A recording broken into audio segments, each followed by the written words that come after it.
The licensing hearing was already 12 minutes behind schedule when Kale Vrethchai adjusted the microphone stand for the third time. And the stand, being designed for species with actual shoulders, refused to cooperate. Kale was not having a good morning. The Galactic Entertainers Licensing Bureau had scheduled his recertification for Hall 9 of the Threkin Administrative Complex, a room whose acoustics had been optimized for bureaucratic monotone and nothing else. The fluorescent strips overhead buzzed at a frequency that made his mandibles itch. The licensing panel, 3 Threkin officials in identical gray tunics, sat behind a raised bench, their segmented eyes fixed on data slates, their antennae perfectly still. They had not looked up once. He reached for the stand again. It telescoped down instead of up. "Mr. Vrethchai," said the panel chair, a senior Threkin whose thorax bore the insignia of the Bureau's Standards Division. "Your recertification dossier lists you as a Class 3 comedic performer, licensed for verbal satire, observational commentary, and cultural contrast material across 14 jurisdictions. Is that still accurate?" 17, actually, Kale said. "I picked up Relay Station Kesk, the Dranath Sovereignty, and the Pelhari Circuit since last renewal." The chair's antennae dipped.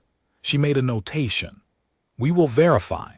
You are aware that your material must comply with updated Regulation 4417C, subsection 12, regarding the satirization of species classified as provisional cultural contacts." Kale's wing casings tightened. He knew exactly what Regulation 4417C was about, because Regulation 4417C was the reason he was standing in this room instead of performing on the Velic Promenade tonight. 3 months ago, the Bureau had added humans to the Provisional Cultural Contacts list, which meant that any comedic material referencing humans now required a sensitivity review and a filed compliance form. 3 months ago, Kale's entire touring set had been built around humans. "I'm aware," he said. "Good. We will now review your submitted material for compliance. Please perform the segments you intend to use in your upcoming Velic Promenade residency, in full, for the panel's assessment." Kale looked at the 3 gray-tuniced officials behind their raised bench, at the empty hall behind him, at the buzzing fluorescent strips. He was going to perform his best material, the material that had sold out the Korathi Amphitheater for 11 consecutive nights, for an audience of 3 licensing bureaucrats in a room that smelled like floor cleaner. He pulled the microphone free of the stand entirely and held it in his lower left hand. "Right," he said, "let's talk about humans." He paused, timing. Even in a licensing hearing, timing was everything. "So I'm doing a circuit through the Ashenvale corridor last season," he began, letting his voice settle into the easy, conspiratorial register that worked in mid-sized venues, "and my ship puts in at Relay Station Ganath for fuel. Ganath, the most boring relay station in known space. Nothing there but fuel processors and a noodle shop run by a Dranath who looks like he's been crying since before I was born." One of the panel members' antennae twitched. Kale noted it. Not amusement, not yet, but attention. "And I'm in the noodle shop, and there's a human sitting at the counter. First one I've ever seen in person. Small, pinkish. Wearing some kind of fabric covering that appears to serve no thermal or protective function whatsoever. I later learned this is called a polo shirt. It has a tiny embroidered animal on the chest. The animal appears to be a small predator. The human appears to be proud of this." He shifted his weight, let the pause breathe. "And I'm staring at this human because I've read the cultural briefings, and the cultural briefings say humans are a provisional contact species from a Class 7 death world who have only been in galactic space for about 40 standard years, and they're supposed to be these resilient, adaptable, surprisingly competent organisms. And this one is eating noodles, and the noodles are winning." The second panel member's mandibles clicked. Involuntary, Kale filed it. "So I think, here's my next bit." Here's 10 minutes of material sitting right there, losing a fight with wheat paste. He was warming up now, the rhythm coming. Even in this dead room, the rhythm came. I start building the set. I do 3 weeks of research. I read their cultural exports. I watch their visual media. I study their diplomatic transcripts.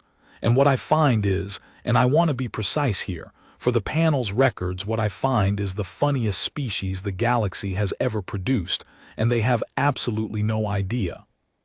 Cale moved across the small performance area they'd marked out for him in blue tape on the floor. Their planet has weather that tries to kill them.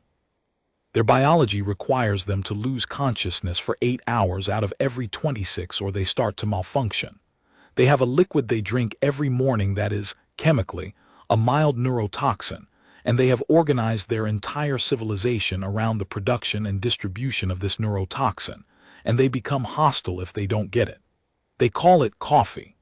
They have named thousands of regional variants of this poison. They have opinions about it. He paused, strong opinions. The chair's stylus had stopped moving. So I build the set, and the set was magnificent. 22 minutes of observational material about human cultural peculiarities, their clothing, their food rituals, their concept of weather small talk, where they discuss atmospheric conditions with each other despite both of them already being in the atmosphere and therefore fully aware of the conditions.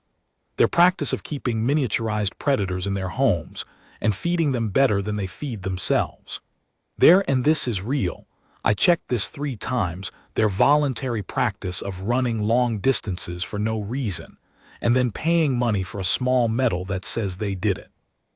Cale could feel the room shifting. The panel members were listening now, not reviewing. The set killed every venue, every species in the audience. I played the Korathi amphitheater and they gave me a standing ovation, which for Korathi means they stopped being perfectly still, which is basically a riot. I played the Velik Promenade preview slot and they extended me to a full residency. I played a corporate function for a Pelhari shipping consortium, and 3 executives laughed so hard their gill slits seized. He stopped, let the energy hang. And then you put humans on the provisional cultural contacts list, and now I'm here. The chair looked up from her data slate. Mr. Vrethchai, the purpose of this hearing is to review your material for compliance, not to editorialize on bureau policy. Understood, Cale said. I'm getting to the material. I just wanted the panel to understand the context. The context is noted. Proceed with the performance segments. Cale reset, rolled his upper shoulders, clicked his mandibles twice, a performer's habit, resetting the instrument. All right, this is the opening segment. It's called the Polo Shirt Index. He launched. The bit was structured around a theory fake, obviously. That was the premise that you could determine a human's entire social standing, profession, and threat level by the embroidered animal on their polo shirt. A small horse meant money. A small crocodilian meant danger. A small eagle meant they were about to explain something. No animal at all meant they had given up. It was clean material, observational. The comedy came from the precision of the fake taxonomy, from the deadpan delivery that treated a ridiculous premise as established science. The panel watched. The chair took notes. The second panelist's antennae kept twitching at the punchlines, and Cale watched that tell the way a card player watches a rival's hands. He moved into the second segment, the sleep requirement. This one explored the biological absurdity of a species that shuts down for a third of its existence and has, throughout its history, invented more than 400 distinct surfaces on which to do so. Cale had a running catalog: beds, hammocks, futons, waterbeds, sleeping bags, recliners, the couch, a different, worse couch, the floor, and something called a bean bag that he'd spent 2 days trying to verify was real. They have an entire industry, he said, his voice dropping to the intimate, incredulous register that worked best for the escalation, devoted to the manufacture and sale of surfaces on which to be unconscious. This industry generates more revenue than most species generate from their entire interstellar trade. They have opinions about thread count. Thread count. They count the threads in the fabric that lies on top of them while they're unconscious and unable to feel the threads. They will end relationships over thread count. The third panelist, who had not moved, spoken, or given any indication of biological activity for the entire hearing, made a sound. It was small. It was involuntary. It was, unmistakably, a laugh. The chair glanced sideways at her colleague. The colleague became very still. Cale noted it and pressed on. The third segment, voluntary suffering. This was the distance-running material, expanded into a broader exploration of human activities that appeared, to any rational species, to be self-punishment marketed as leisure. Running, climbing rocks, swimming in cold water. Eating peppers that were, by any pharmacological standard, chemical weapons, and then ranking them on a scale named after a human scientist who had apparently dedicated his life to quantifying the precise degree to which a fruit could hurt you. The scale goes to 2 million, Cale said. 2 million units of pain measured in a fruit, and the humans who eat the fruit at the top of the scale film themselves doing it. They film their own suffering and distribute the footage for other humans to watch, voluntarily, for entertainment. And then other humans watch the footage and say, I could do that, and they go buy the fruit and they eat it and they film themselves, and the cycle continues. They have been doing this for decades. Nobody has asked them to stop because nobody can. He was 3 segments in. The panel was no longer writing. Cale moved into the weather conversation, a shorter bit about the human compulsion to discuss atmospheric conditions with strangers. He'd built it around a transcript he'd obtained from a human diplomatic reception on Threka, a real transcript, which made it funnier. 2 human delegates, both fully aware that they were attending an interspecies diplomatic function on an alien world with a controlled interior climate, had spent 4 minutes discussing whether it was nice out. They were inside. The climate was regulated. Neither of them could see outside. They discussed it anyway. They reached a consensus, Cale said. Both agreed it was probably nice out. They had no evidence for this. They were satisfied. The chair set her stylus down. Cale recognized the gesture. He'd been performing long enough to read an audience's surrender the moment when they stopped evaluating and started receiving. Bureaucrats or ticket holders, it happened the same way. But the chair didn't laugh. She picked up a different data slate. Mr. Vrethchai, she said, the Bureau has received a formal observation request from the Human Cultural Liaison Office. Cale's rhythm broke. A what? A formal observation request, filed under Regulation 4417C, subsection 14. The Human Cultural Liaison Office has requested that a human representative be permitted to observe your recertification performance and provide a cultural accuracy assessment. Cale's wing casings flared an involuntary stress response he'd spent years learning to suppress on stage. They're sending someone to watch my act. They have already sent someone. The representative arrived before you did. The chair gestured toward the back of the hall. Ms. Calloway has been seated in row 12 since the hearing opened. Cale turned. Row 12 was the last row in Hall 9, pressed against the back wall, half hidden behind a support column. Seated there, in a chair designed for a species with a different pelvis, was a human woman. She was smaller than the noodle shop human, if that was possible. She wore a dark blazer over a light shirt. Her hair was pulled back. She had a tablet on her lap and a pen behind one ear, and she was looking at Cale with an expression he could not read. She raised one hand, a small wave, the kind of gesture that conveyed absolutely nothing. She's been here the whole time, Cale said. Since before the hearing opened, the chair confirmed. Per regulation, the observation is passive. She is not permitted to interrupt or challenge your material. She will file a written assessment with the Bureau following the performance. She heard all of it. That is the nature of observation, Mr. Vrethchai. Kale turned back to face the panel. His mandibles worked silently. Every performer knew the feeling, the sudden, retrospective awareness that someone you'd been talking about had been listening the whole time. It was the nightmare scenario of every satirist, the subject in the room. He glanced back at row 12. The human had not moved. Her expression had not changed. The tablet sat on her lap untouched. The pen stayed behind her ear. She did not look offended. She did not look amused. She looked like someone waiting in a queue at a government office, which Kale supposed was exactly what she was doing. "Do I continue?" he asked the panel. "You have 4 segments remaining in your submitted dossier," the chair said. "We require the full performance for assessment." Kale faced the empty hall.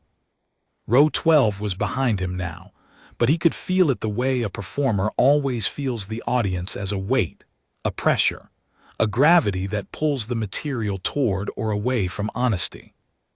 He reset, rolled his shoulders, clicked his mandibles. "This next segment is called The Predator Roommate," he said. The bit was about human pets, specifically about the practice of keeping in one's home a descendant of a pack-hunting apex predator, breeding it down to the size of a satchel, dressing it in small garments, and then speaking to it in a higher vocal register than one uses for members of one's own species. Kale had built the bit around a specific detail he'd found in a human cultural archive, a survey indicating that a significant percentage of humans who kept these miniaturized predators allowed them to sleep in their beds, often at the expense of a reproductive partner, and that the humans considered this arrangement non-negotiable. "The human will end a mating partnership before they'll move the predator off the sleeping surface," Kale said. "They have a hierarchy, and the miniaturized predator is above the mate. They don't acknowledge this. They don't even realize they're doing it. But the data is very clear. If you're a human and you start a new mating bond and your partner has a miniaturized predator, your position in the household is third at best." The material was landing.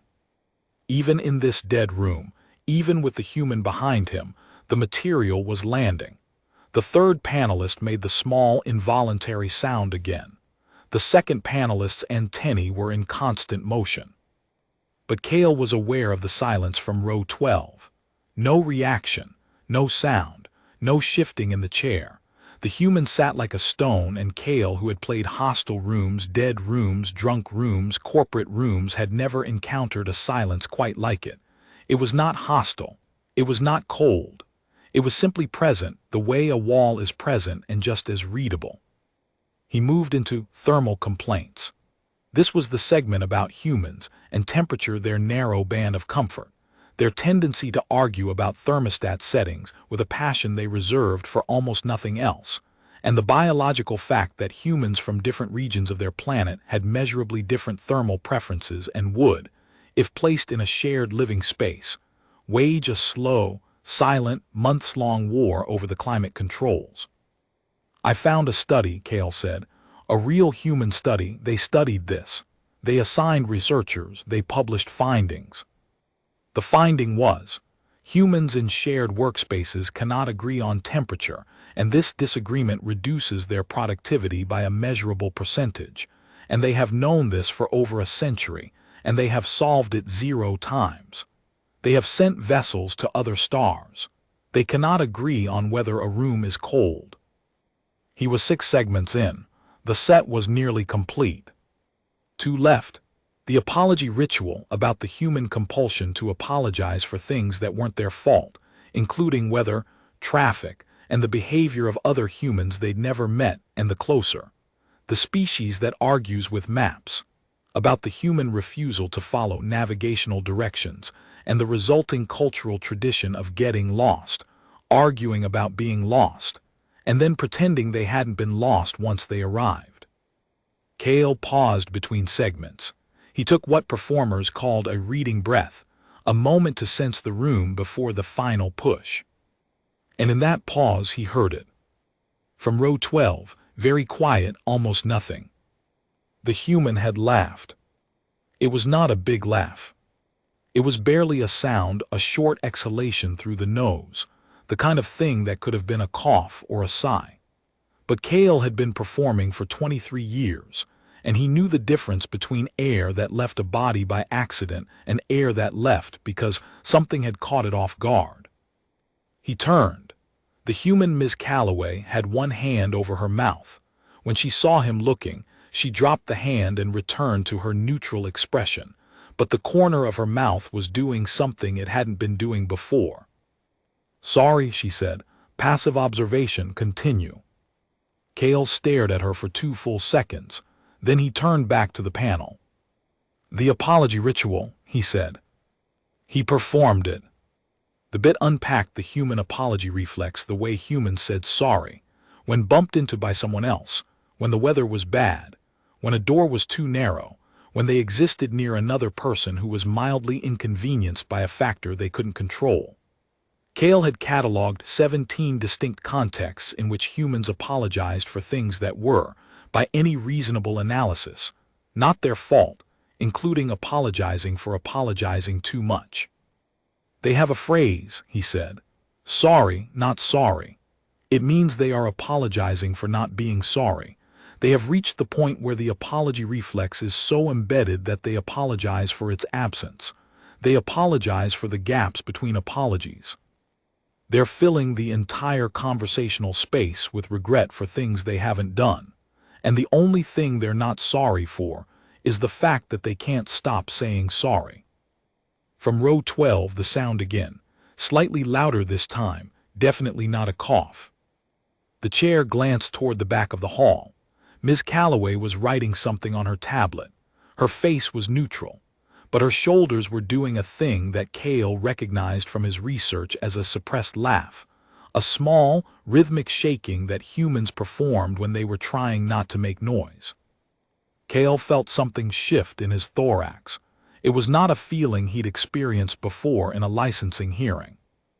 It was the feeling he got on stage, in a good room, when the material stopped being material and started being something shared. When the audience wasn't watching the show but was inside it. He moved to the closer, the species that argues with maps. This was his strongest segment. He'd built it from a human cultural phenomenon he discovered called backseat driving, the practice of one human in a vehicle providing unsolicited navigational guidance to the human operating the vehicle, despite both humans having access to the same visual and geographic information, and despite the operating human having a digital navigational system that was, by any measure, more reliable than either of them. "The navigational system says turn left," Cale said. "The passenger says turn left. The driver turns right. The passenger asks why they turned right. The driver says, I know a shortcut. There is no shortcut. The driver knows there is no shortcut. They say it anyway. They would rather be lost and right than found and corrected. They treat navigational assistance as a personal insult. They will add 40 minutes to a journey rather than admit that they did not, in fact, know where they were going. And when they arrive late, irritated, having passed the destination 3 times, they say, see, I told you I knew the way. They didn't know the way. Everyone knows they didn't know the way. Nobody says this. The trip is over and the treaty is, we all pretend the driver knew the way. He let the pause land. And I thought this is a species that has been in galactic space for 40 years. 40 years.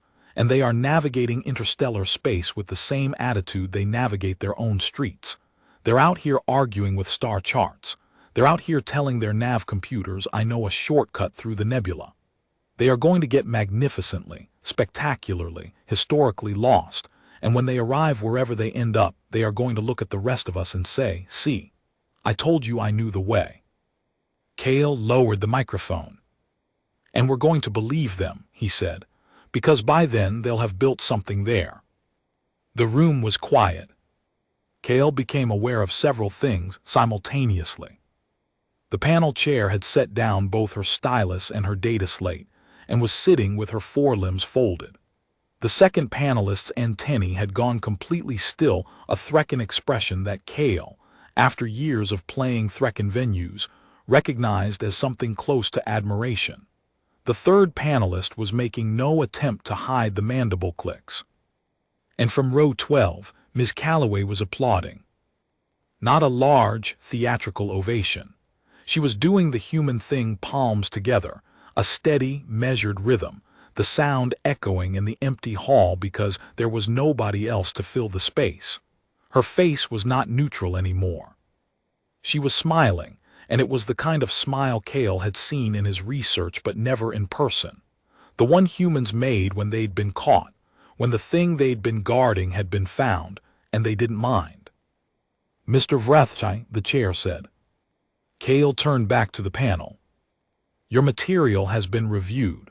The panel finds it compliant with Regulation 4417C, subsection 12, in all respects.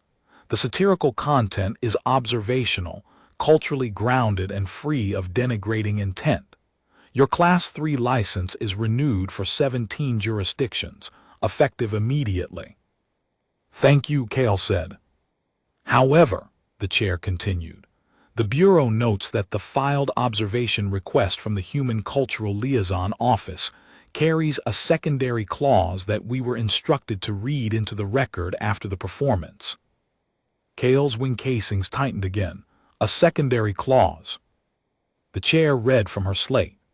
"The Human Cultural Liaison Office notes that Mr. Vrathchai's observational material regarding human behavioral patterns is, quote, the most accurate cultural analysis of human behavior produced by a non-human source in the Bureau's records, and requests that the Bureau forward the full performance transcript to the Liaison Office's Cultural Exchange Archive, where it will be cataloged as a reference document."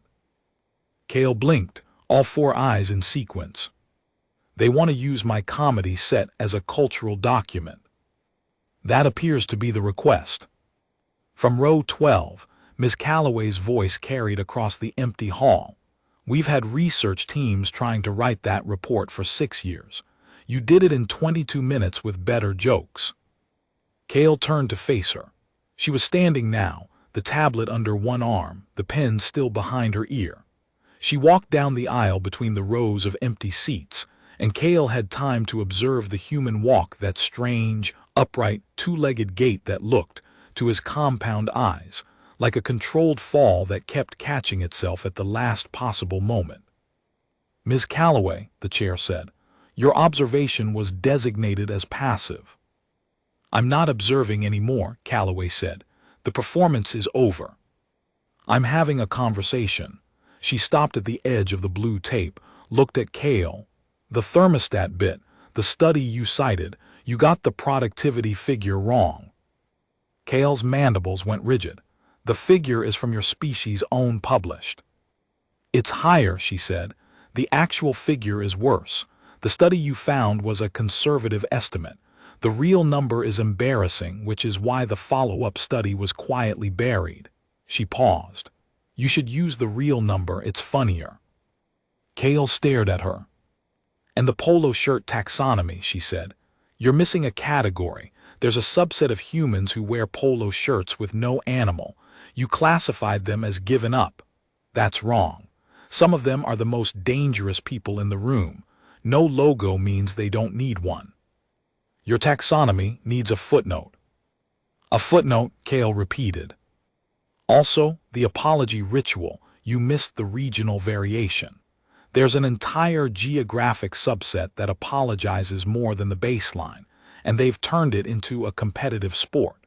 If you think the standard apology reflex is absurd, the northern variant will give you another 5 minutes of material."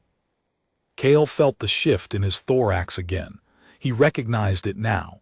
It was not the feeling of performing for an audience.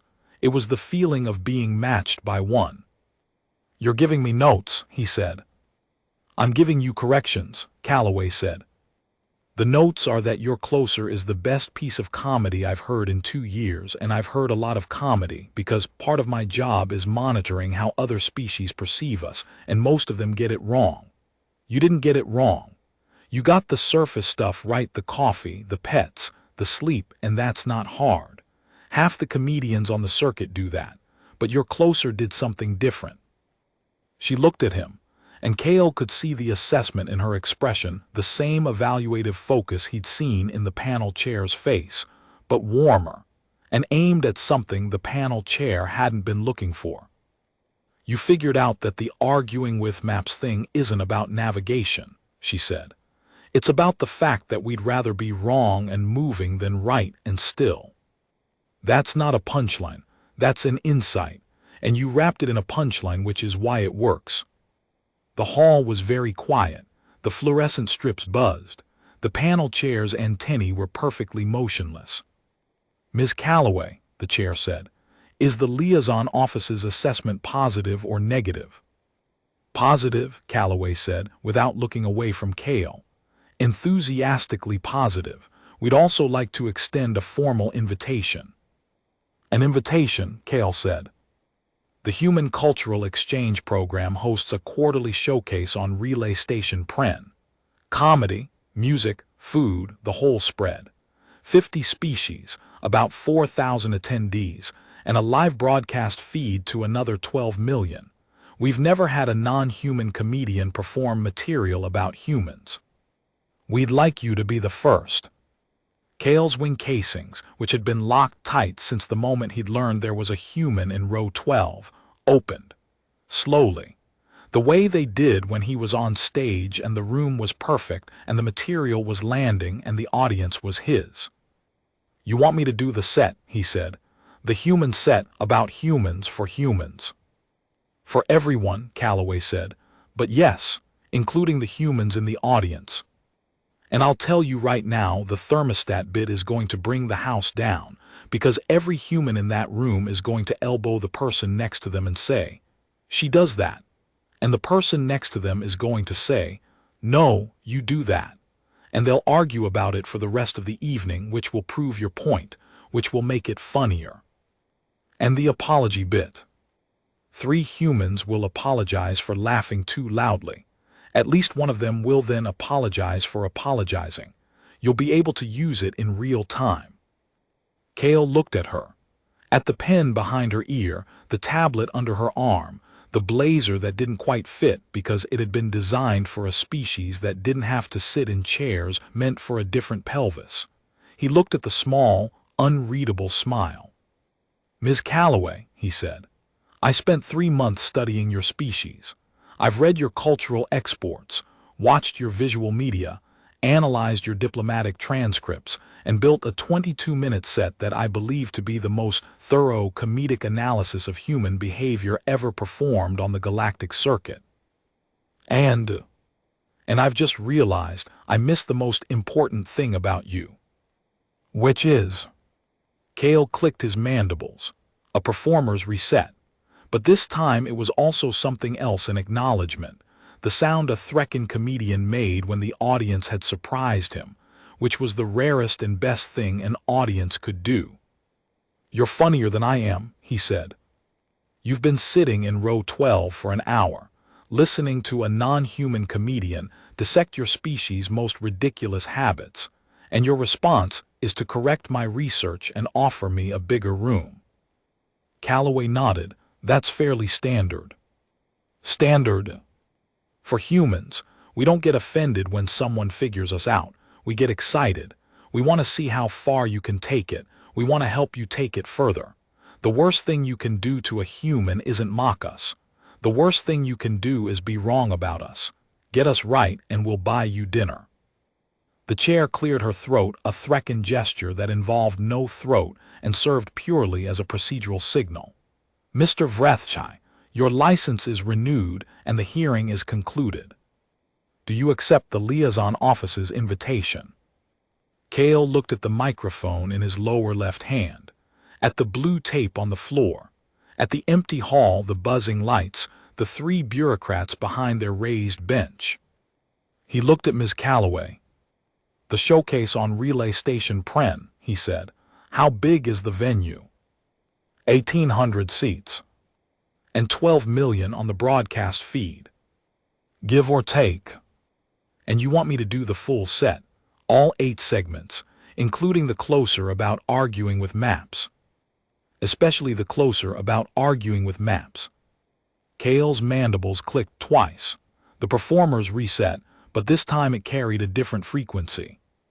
It was the sound he made when he knew, with the certainty that came from 23 years on stage, that he was about to have the best show of his life. "I'll need a better microphone stand," he said. "We'll get you one that adjusts," Calloway said. "And I want to add a ninth segment." "About what?" Cale looked at her. The small human in the too big blazer, standing at the edge of the blue tape in a licensing bureau hall on a Wednesday morning, offering him the biggest stage he'd ever played. "About what happens when you do a whole set about a species," he said, "and the species shows up to watch, and instead of being offended, they take notes and offer you a promotion." Calloway's smile widened. It was the other human expression Cale had cataloged in his research, the one they made when they were delighted, genuinely delighted, and didn't feel the need to hide it. "That's a good bit," she said. "It's not a bit," Cale said. "It happened. Best material always does."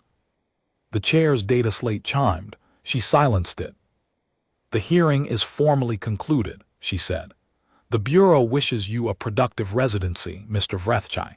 Ms. Calloway, please ensure the observation report is filed within 10 business days." 7, Calloway said. "I'll have it done in 7.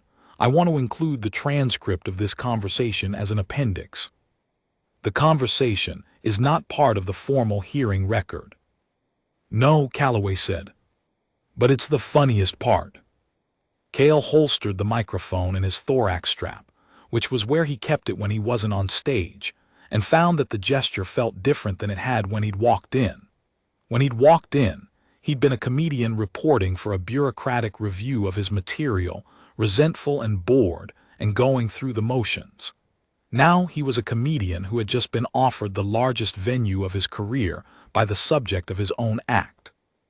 He walked up the aisle toward the exit. Calloway fell into step beside him, which required her to take approximately 1.4 strides for every one of his, and she did this without comment or apparent effort, which Cale filed as potential material. "Miss Calloway," he said as they reached the door. "Helen," she said. "Helen." The segment about the predator roommates, the miniaturized predators they keep in their homes. "Dogs, yes." "You have one." It was not a question. He'd noticed the fine layer of short fibers on her blazer lighter than the fabric, distributed in a pattern consistent with a small animal pressing itself against the garment. He'd cataloged the phenomenon in his research. Pet hair, an unavoidable byproduct of the predator-roommate arrangement that humans considered a minor inconvenience rather than a textile emergency. Calloway looked down at her blazer, looked back at him. "His name is Biscuit," she said. "He sleeps on my pillow, and yes, my partner sleeps on the other pillow, and no, my partner does not get the good pillow. The ranking is exactly what you described. And if your partner objected—" "He did once." Biscuit looked at him. "My partner moved to the couch. They've reached an understanding." Cale's mandibles clicked. This time it was pure comedy, the involuntary sound a Threkin made when reality exceeded the bit. "I'm adding that," he said, "verbatim. I'd be insulted if you didn't." They walked out of the licensing bureau and into the broad, bright corridor of the Threkin administrative complex. The corridor was full of species THREkin officials in gray tunics, Pelhari merchants in watersheen wraps, Dranath couriers moving at their usual frenetic pace, and humans, 3 of them, halfway down the corridor, standing in a loose cluster near a window, looking out at the sky. "Is it nice out?" Cale asked. Calloway looked at the window, looked at the controlled interior climate around them, looked at Cale. "Probably," she said. Cale heard the laugh before he realized it was his own. It was not the performer's laugh, the controlled, calibrated sound he used on stage to signal a transition. It was the real one, the one that came when the material wasn't material anymore, when the subject of the joke was standing next to you, and the joke was that they were already in on it and had been the whole time. 7 days for the report, he said. 7 days, Calloway said, and then I'll send you the cultural exchange program details. Venue specs, broadcast parameters, audience demographic breakdown. And the real thermostat study. Especially the real thermostat study. She extended her hand. Cale looked at it. 5 digits, arranged in a radial pattern around a central palm, offered in the horizontal plane. He had researched this gesture. It was called a handshake. It was a human bonding ritual derived from an ancient practice of demonstrating that one's dominant limb held no weapon. Humans still did it. They did it constantly. They did it even when weapons hadn't been relevant in their society for generations. They did it even when both parties had already established peaceful intent through other means. They did it because it was what they did, and they'd keep doing it until the heat death of the universe. And if you asked them why, they'd say, "It's polite." Cale extended his lower right hand and clasped hers. Her grip was firm and brief, and when she released it, she gave a small nod, another gesture from the catalog, meaning approximately that went well, or we are now aligned, or simply good. Good, she said. Good, Cale said. And they walked in opposite directions down the corridor, and Cale was already composing the 9th segment in his head. And it was, he knew with the certainty of a performer who had found his best material in the place he least expected it, going to be the funniest thing he'd ever written. Not because humans were funny. Because they already knew they were, and they were fine with it.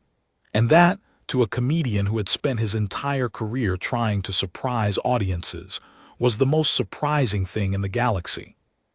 2 weeks later, Cale stood backstage at the Relay Station Pren Cultural Exchange Showcase, holding his microphone and listening to 1,800 voices, at least half of them human, settling into their seats.